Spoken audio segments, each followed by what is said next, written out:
HRGK by learning Haryana YouTube channel देखने वाले सभी साथियों को नमस्कार, राम राम।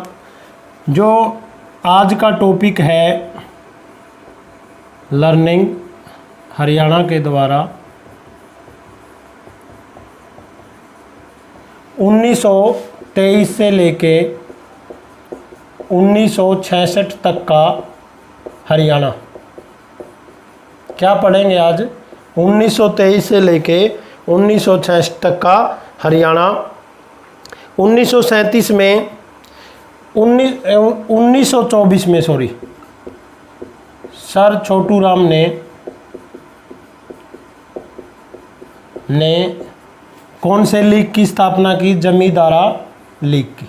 जमींदारा लीग की स्थापना की 1924 में। और 1923 में इसने कौन सी पार्टी बनाई थी? Communist party.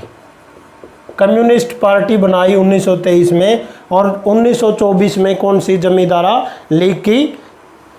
और 1937 में ही इसको क्या मिली उपाधि? सर की उपाधि।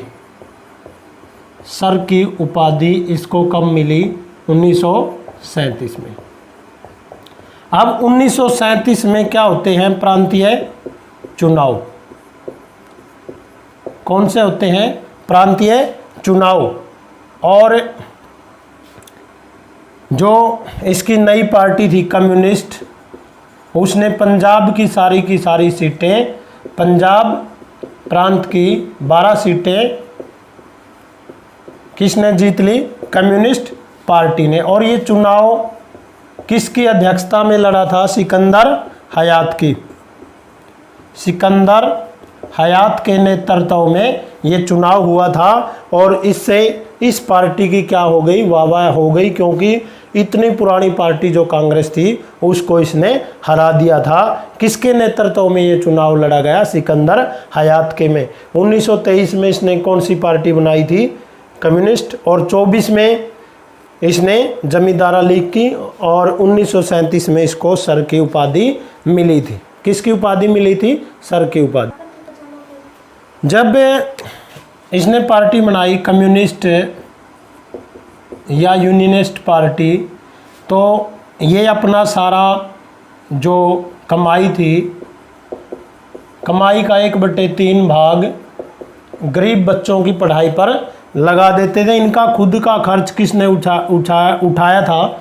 छज्जूराम सेठ ने। छज्जूराम सेठ ने इनकी पढ़ाई का खर्चा उठाया था। और अपनी नेक कमाई का 1/3 भाग गरीब बच्चों की शिक्षा पर, गरीब बच्चों की शिक्षा पर खर्च कर देते थे। इसलिए इनको दीनबंधु छोटूराम भी कहा जाता था। क्या कहा जाता था? दीनबंधु छोटूराम। 1942 में कौन सा आंदोलन चलता है? भारत छोड़ो आंदोलन। भारत छोड़ो आंदोलन ये किसने चलाया? महात्मा गांधी ने भारत छोड़ो आंदोलन 8 अगस्त 1942 को मुंबई के गवालिया टैंक से। गवालिया टैंक कहाँ रहेगा? मुंबई के गवालिया टैंक से 8 अगस्त 1942 को महात्मा गांधी ने कौन सा आंदोलन चलाया? भारत छोड़ो आंदोलन। इस आंदोलन में हरियाणा से या पंजाब से किसने भाग लिया? अरुणा आसफ अली। ये इसका संबंध पूछा जाता है। ये कहाँ से थी? पंचकुला से। कहाँ से थी? पंचकुला से। कहाँ से थी? पंचकुला से। कहाँ से थी? पंचकुला से। इस आंदोलन में गांधी ने कौन सा नारा दिया था? करो या मरो का। कौन सा नारा दिया? करो या मरो का नारा दिया था। कौन सा नारा दिया था? करो या मरो का। इस आंदोलन में जयप्रकाश नारायण, उषा मेहता व राम मनोहर लोहिया ने भाग लिया था। राम मनोहर लोहिया ने भाग लिया था। इन्हें हीरो ऑफ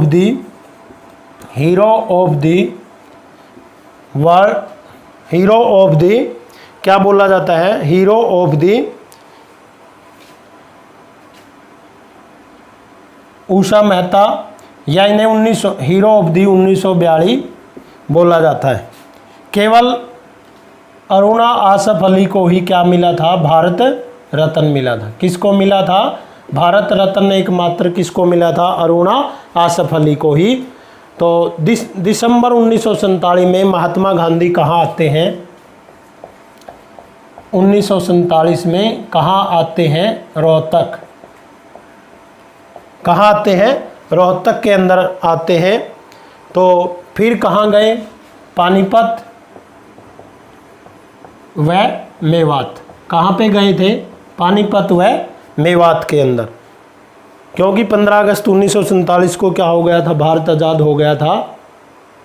और इसके बाद दिसंबर 1947 में महात्मा गांधी कहाँ आए थे, रोहतक आए थे और पानीपत व मेवात गए। उन्होंने यहाँ कौन सा नारा दिया था, सत्यमेव जयते। तो यहाँ पर मेवात का जो शुरू में नाम था नूहू का क्या था, सत्यमेव पुरम, इसलिए इसको यहाँ पर कौन सा नारा दिया गया, सत्यमेव जयते। 30 जनवरी 1948 को नथुराम गोडसे ने इनकी गोली मारकर क्या कर दी, हत्या। और नथुराम गोडसे ने गोली मारकर हत्या कर दी गई। किसने, नथुराम गोडसे, जिसका संबंध किससे था, आरएसएस से। और इनको जो फांसी दी गई अंबाला जेल के अंदर। नथुराम गोडसे को फांसी दी गई अंबाला जेल के अंदर। कहाँ दी गई, अंबाला जेल के अंदर। कहाँ पे फांसी दी गई, अंबाला जेल के अंदर। अब महात्मा गांधी को जो हत्या है 30 जनवरी 1948 को कर दी गई। और किसने की इनकी हत्या, नाथुराम गोडसे ने। और उनको फांसी कहाँ दी गई, अंबाला जेल में। का संबंध किस संस्था से था, आरएसएस से। अब हरियाणा व पंजाब में, हरियाणा व पंजाब के लोगों में भाषा को लेकर क्या होने लगे, झगड़े होने लगे। क्या होने लगे, तो पंजाब वाले चाहते थे पंजाबी भाषा हो, हरियाणा वालों को पंजाबी भाषा समझ नहीं आती थी।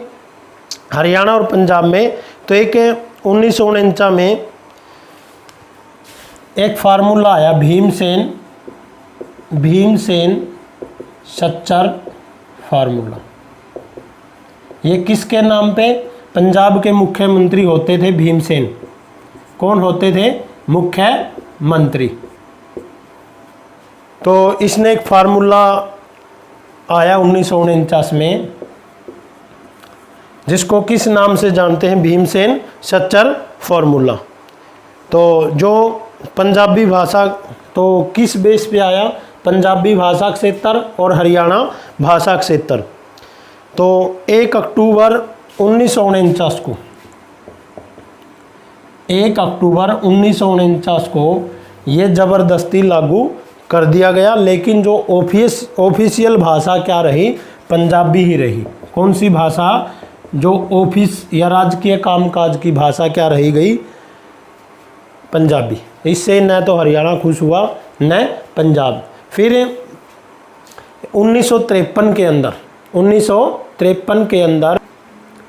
1953 में एक आयोग आता है, राज्य पुनर्गठन आयोग 1953 में। लेकिन HSSC ने क्या माना है, 1954। इसके अंदर क्या था, एक समिति बनाई गई। कलरक के पेपर में पूछा गया था, इस आयोग के समय हरियाणा को Patiala and east union Punjab, PEPSU कहा जाता था।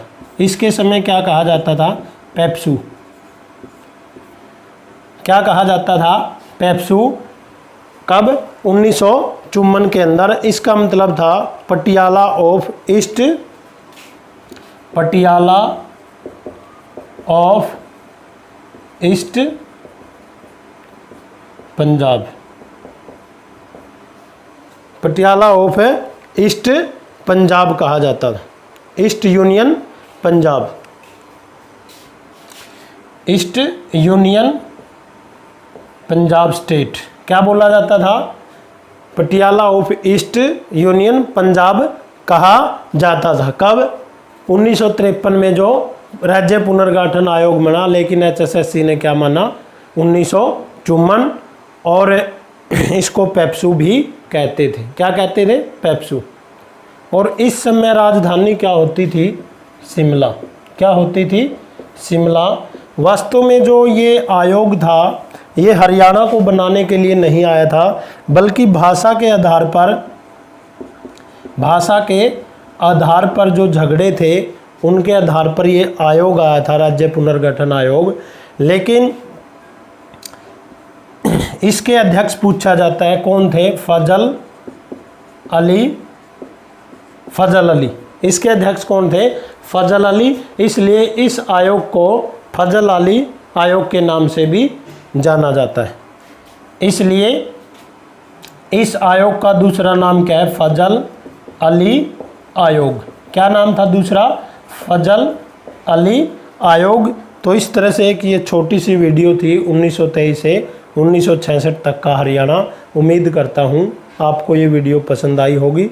लर्निंग हरियाणा यूट्यूब चैनल को सब्सक्राइब करें, लाइक करें, कमेंट करें। जय श्री राम।